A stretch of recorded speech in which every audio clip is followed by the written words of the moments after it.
Hello guys! Gawa na naman tayo ng bag. Ito ay yari na naman sa sako dahil meron na naman tayong stock na sako. Gawin kong bag. Ang haba 26 inches at ang lapad 20 inches. Ngayon pagsamahin, magnets.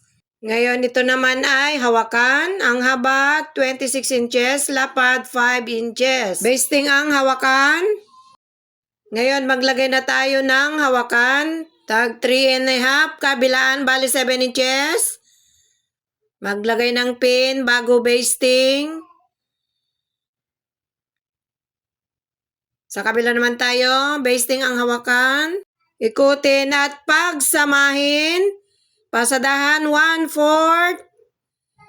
Ganon din sa kabila. Pasadahan 1/4. At dyan sa sulok,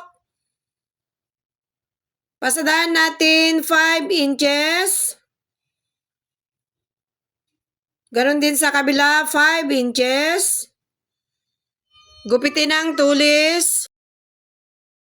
Dito naman tayo sa lining. Pagsamahin, pasadahan 1/4. Ganon din sa kabila. Pasadahan 1/4. At dyan sa dalawang sulok, 5 inches marking. Then pasadahan.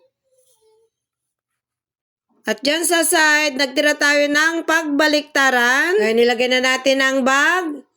Tapos, dyan sa lahat ng marking or knots, pagtapatin. Tapos, pasadahan natin 1/4 paikot. Baliktarin. At dyan sa may open, kailangan natin isara.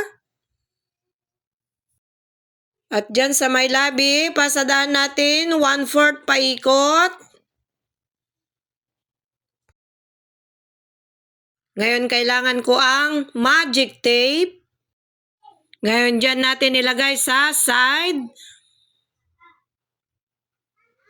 Maganda kasi kapag meron itong magic tape para hindi nakabukaka.